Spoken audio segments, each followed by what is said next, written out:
குலம் தரும் செல்வம் தந்திடும் அடியார் படுத்துயர் ஆயனவெல்லாம் நிலம் தரம் செய்யும் நீல் விசும்பாருளும் அருளோடு பெருநலம் அளிக்கும் வளம் தரும் மற்றும் தந்திடும் பெற்ற தாயினும் ஆயன செய்யும் நலம் தரும் சொல்லை நான் கண்டுகொண்டேன் நாராயணா என்னும் நாமம். சாமிகிட்ட தங்க சங்கிலி எனக்கு போட்டார். அதை விட எனக்கு பிடிச்சது அவருடைய அன்பு சங்கிலி தான். இத்தனை பேர் வந்திருக்குங்க. எவ்வளோ பேரை நேசிக்கிறார் அவர், எவ்வளோ பேர் அவரை நேசிக்கிறோம். ஒரு குடும்பத்தில் ஒரு நிகழ்ச்சி நடந்தால் கூட எல்லாரும் கருத்து ஒன்றாக இருந்து ஒரே எண்ண அலையில் இருக்கிறதெல்லாம் இன்றைக்கி ரொம்ப கஷ்டமாக இருக்குது. ஈகோ அந்த மாயம் கண்ணை மறைச்சிருது. ஐயா கான்டாக்ட் என்ன, அவருடைய ஞானம் என்ன, அதாவது பேசும்போது 2-3 விஷயம் சொன்னாங்க. அவரை பற்றி ரகசியத்தை கூட சொல்லிடுறாரு. பரம ரகசியத்தை, அந்த பரமனின் ரகசியத்தை சொல்கிறார். அவர் படித்து வரல. அதாவது படித்து வருவது என்பது அறிவு. அவருக்கு இயற்கையிலேயே குருவருளும் திருவள்ளுவர் இருக்கிறதால அந்த ஞான புதையலாக இருக்கார் அவர். அதை இந்த மக்களுக்கு வாரி வாரி வழங்குறார். தான் சார்ந்திருக்கிற சமுதாயம், மக்கள். கவர்னர், என்னுடைய இனிய நண்பர் மகாராஷ்டிரா கவர்னர், அவரை மும்பையில் போய் பார்த்தோம். நல்லா அற்புதமான ஒரு வெல் ரிசப்ஷன் கொடுத்தாரு. கண்டிப்பாக நான் வரேன்னாரு. அங்கே இருக்கிற ஒரு தவிர்க்க முடியாத சூழ்நிலைகளால் என்னால் வர முடியல, சாமிகிட்ட சொல்லுங்கள், அவர் ஏதாவது தப்பாக நினச்சிட போகிறாரு. இதே சாமி தலைமையில் என்னுடைய சிறப்பு விருந்தினராக நான் ஒரு நிகழ்ச்சி கண்டிப்பாக நான் நடத்தி கொடுக்குறேன்னு என்கிட்ட உறுதி சொல்லியிருக்காரு. அவர் ஒரு வாழ்த்து செய்தி அனுப்பிச்சார் எனக்கு. சாமிகிட்ட இதை படித்து காட்டுங்க, அதனுடைய உள்ள அடக்கத்தை நான் சொல்கிறேன். அவர் என்ன நினச்சி கவர்னரை அதை எழுதினார்னு தெரில. இந்து மதம் என்பது அது வாழ்வின் திசை காட்டி வழிகாட்டி மனித மனங்களை பக்குவப்படுத்துவது. இப்போ இதெல்லாம் என்னென்னா நம்மளுடைய அந்த டிசிப்ளினான லைஃப். ஐயா 2 திசைகளையும் பார்த்துருக்காரு. வாழ்க்கையில் எல்லாத்தையும் அனுபவிச்சிருக்கார் அவர். பிறப்பின் சுகம் யாதன கேட்டேன் பிறந்து பாரன இறைவன் பணித்தான், இறப்பின் சுகம் யாதன கேட்டேன் இறந்து பாரன இறைவன் பணித்தான், படிப்பதனால் சுகம் யாதன கேட்டேன் படித்து பாரன இறைவன் பணித்தான், அனுபவத்தே தான் வாழ்க்கை என்றால் ஆண்டவனே நீ எதற்கு என்றேன். கல்யாணம்னா கல்யாணம் பண்ணிப்பார், பிறந்த பார், இறந்து பார், மனையால் சுகம் யாதன கேட்டேன் மணந்து பாரன இறைவன் பணித்தான கண்ணதாசன் சொல்கிறார். எல்லாத்தையுமே நான் கல்யாணம் பண்ணுறேன், படிக்கிறேன், பிறக்கிறேன், இறக்கிறேன், எல்லாமே அனுபவத்தில் தான் தெரிஞ்சுக்கணுன்னா நீ ஆண்டவனே நீ எதற்கு என்றேன். அதற்கு அந்த ஆண்டவன் சற்று அருகினில் அந்த அனுபவம் என்பதே நான் தானே அப்படின்றார்.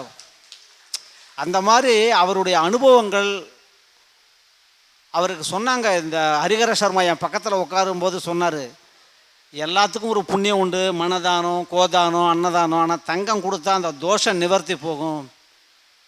அண்ணனுக்கு இப்போ நிறைய தங்கம் கொடுக்குறாரு, எனக்கு செயின் போட்டிருக்காரு, எல்லாருக்கும் மோதிரம் போட்டிருக்காரு. அவருக்கு இருக்கிற ஒரே தோஷம், 2 தோஷம் தான் அவருக்கு பிடிக்கும். ஒரே தோஷம் நம்மெல்லாம் சந்தோஷமாக இருக்கணும், 2வது தோஷம் பிரதோஷம். எல்லாரும் சந்தோஷமாக இருக்கணும்னு நினைக்கிறதுன்றது ஒரு பெரிய கொடுத்து மகிழ். இந்த கையில் கொடுக்கறதுக்கு தான் கடவுள் படைச்சிருக்கான், வாங்கிறதுக்கு இல்லை. அது அந்த மனசை அவர் கொடுத்துருக்கான். அதாவது பணம் இருக்கும் மனம் இருக்காது, மனம் இருக்கும் பணம் இருக்காது. அவர் எவ்வளவோ அவர்கிட்ட பணக்காரவங்க வராங்க, கோடீஸ்வரங்க வராங்க, bank manager, general manager, chairman எல்லோரும் வராங்க. சாதாரண ஒருத்தர் சங்கரங்கோவிலேருந்து வந்தார், வாழ்க்கையில் அடிபட்டு உதப்பட்டு, அவரையும் பார்க்குறாரு. இந்த சோஷியல் சொசைட்டி ஸ்டேட்டஸ் மரியாதை மட்டு, அவர் உயர்ந்த பதவியில் இருக்கார், இவர் இருக்கார். எல்லாரும் மேடையில் பேசலாம். வாழ்க்கையில் வாழறது ரொம்ப கஷ்டம், அவர் வாழறார். அதுக்காக ஒரு பெரிய பலத்தை கைத்தட்டல் கொடுங்க. உண்மையாக வாழ முடியாது. இப்போ என்னை கேட்குறாரு, எனக்கு இருக்கிற எல்லாரும் என்னுடைய கான்டாக்ட்லாம் அவருக்கு தெரியும். கடவுள் புண்ணியத்தில் நான் ஒரு 40 வருஷமாக, ஒரு 35-40 வருஷமாக தமிழ்நாட்டில் நான் பார்க்காததே கடவுள் புண்ணியத்தில் எல்லாம் இறை அருளாலும் என் தாய் தகப்பன் அருளாலும் எல்லாரையும் பார்த்துட்டேன். ஆனால் எல்லாத்தையும் தாண்டி ஒரு பாசுரம் படிக்கும்போதோ, ஒரு தேவார திருவாசகம் படிக்கும்போதோ, இல்லை உண்மையாக இருக்கிறதுல இருக்கிற சந்தோஷம் உண்மையாக இருக்கிறவனுக்கு தான் தெரியும். நீங்கள் தப்பு பண்ணிவிட்டு அறத்துக்கு புறம்பாக வாழ்ந்தால் தூக்கம் வராது. வீட்டு வாசலில் பால்காரன் தட்டுறானா, பேப்பர்காரன் தட்டுறானா, ஈடிக்காரன் தட்டுறானா, எவ்வளவோ பேர், வக்கீல ஒரு 10 பேர் வச்சுருக்கான், ஒரு 10 பேர் வக்கீலை வச்சு கோர்ட்டில் கேஸ் பண்ணுறது வாழ்க்கை பூரா 30 வருஷம் வழக்கு நடத்துகிறதா வாழ்க்கை. இப்போ வரும்போது ஒரு ஊர் பார்த்தேன், இங்கே வரும்போது வாழ்க்கைன்னு ஒரு ஊர் இங்கேயே இருக்குது 10 கிலோமீட்டர் தள்ளி. ஐயா வந்து அவருடைய குரு. அதான் இன்னொன்று அவர்கிட்ட எனக்கு ரொம்ப பிடிச்சது என்னென்னா, ஒரு ஆள் கொஞ்சம் லிஃப்ட் ஆனால் ஏறி வந்த ஏனியை அந்த நதி மூலம் ரிஷி மூலத்தை மறந்துடுவாங்க. அவர்கிட்ட எனக்கு ரொம்ப பிடிச்சது, நானும் அவரோட இணைந்து கொஞ்சம் சமீபகாலமாக பயணம் பண்ணிகிட்டு இருக்கேன். அவர் பார்த்தா அந்த கன்னியாகுமரி தவத்திரு கோபால் ஆசான் அந்த படத்தை போடுறார்.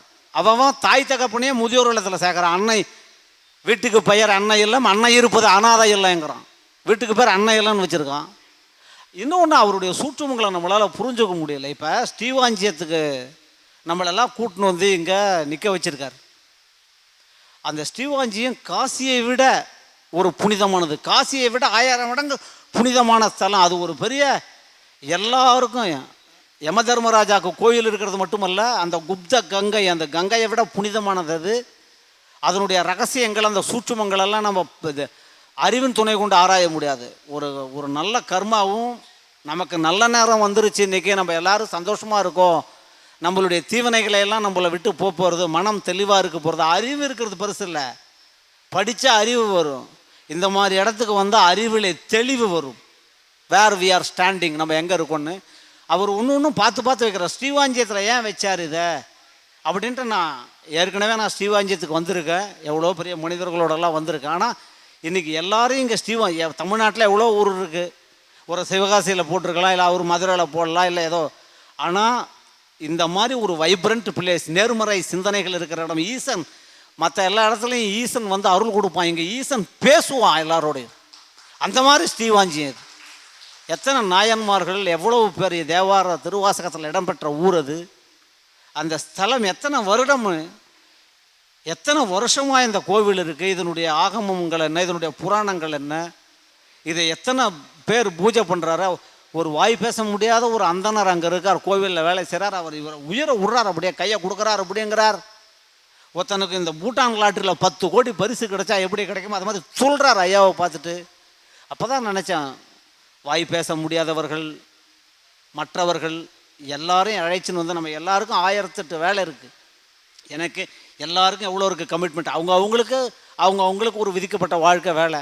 ஆனால் எல்லாரையும் இந்த மலரை ஒரு நாரில் கோக்கிற மாதிரி, ஒரு முத்துக்களை ஒரு இதில் கோத்துக்கிற மாதிரி எல்லாரையும் நம்மங்களை அழிச்சுன்னு வந்து அசம்பிள் பண்ணி நமக்கு எல்லாத்தையும் கொடுத்து, அறிவு தானத்தை பஞ்சாங்கத்தை கொடுத்து, உணவு கொடுத்து, எங்கள் ஐஷன் வந்து பேசி ஆர்கனைஸ் பண்ணி 4 நாளைக்கு முன்னாடி அவர் வந்து அவரோட உதவியாளர்கள் 1 வாரத்துக்கு முன்னாடி வந்து இதெல்லாம் இன்றைக்கி கவன சிதறல்கள். நம்ம யதார்த்தம் பேசணும், சும்மா பேசிட்டு மைக்கில் கொடுக்குறாங்க, மேடையில் ஏதோ பேசுகிறோன்றதுக்கு இல்லை. இவ்வளோ பேர் அழைச்சிட்டு வந்து இன்றைக்கி இவ்வளோ பேரை, இன்றைக்கி உலகத்திலேயே பெரிய சாதனைன்னா ஒரு 200 பேர் 500 பேரை உண்மையானவர்களை ஒரு மண்டபத்தில் கூட்டி அந்த உண்மையை பேசுகிறது என்பது ரொம்ப அரிது இப்போல்லாம். எனக்கு தெரியும், நான் அரசியலில் ரொம்ப வருஷமாக அரசியல் தலைவர்களோட இருக்கேன்.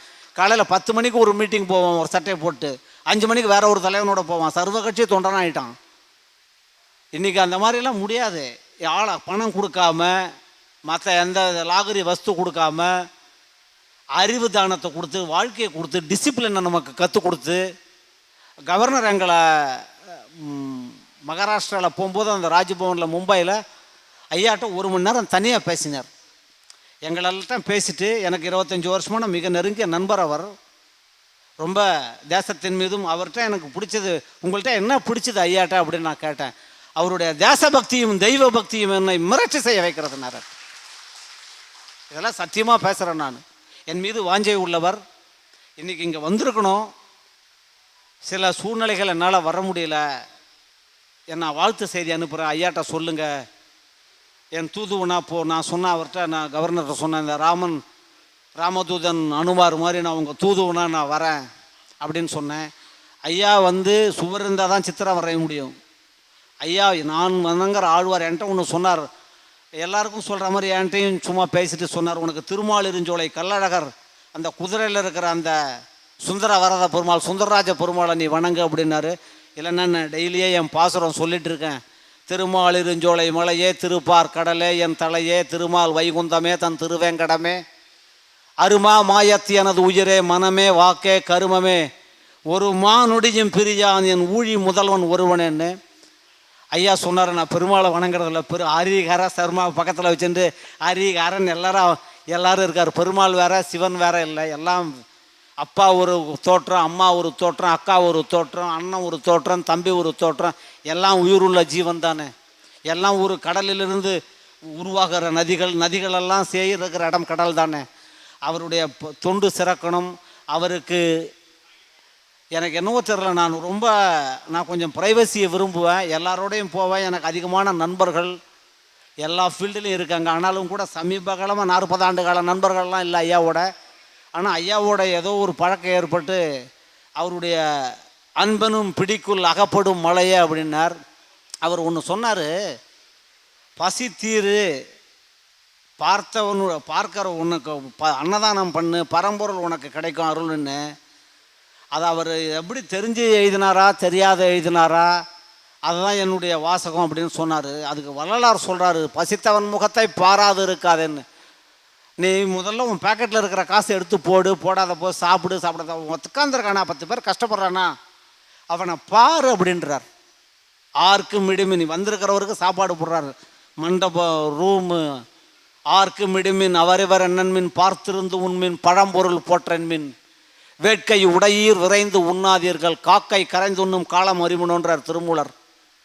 அதனால் அவர் ஸ்டெப் பை ஸ்டெப்பாக போன்றார், படிங்கன்றார், சூட்சுமத்தை சொல்கிறாரு, எல்லாம் கடல் பிரசன்னன்றாரு, இதை பண்ணுன்றாரு.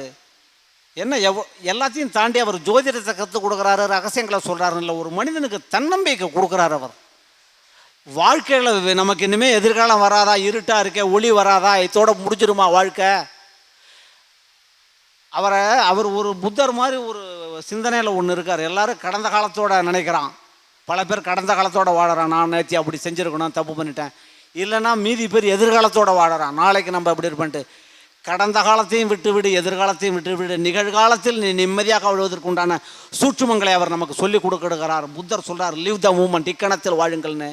அவருடைய தொண்டு சிறக்கணும், அவருடைய பணி சிறக்கணும். இந்த ராமருக்கு அணில் மாதிரி நான் என் உடலில் இருக்கிற இந்த உயிர் மூச்சு இருக்கிறவரை அவர் எங்கே கூப்பிடுகிறாரோ, எப்பொழுது கூப்பிடுகிறாரோ, இறைவனுடைய கருணையால் வருவேன், உங்களை சந்திப்பேன். நன்றி, வணக்கம்.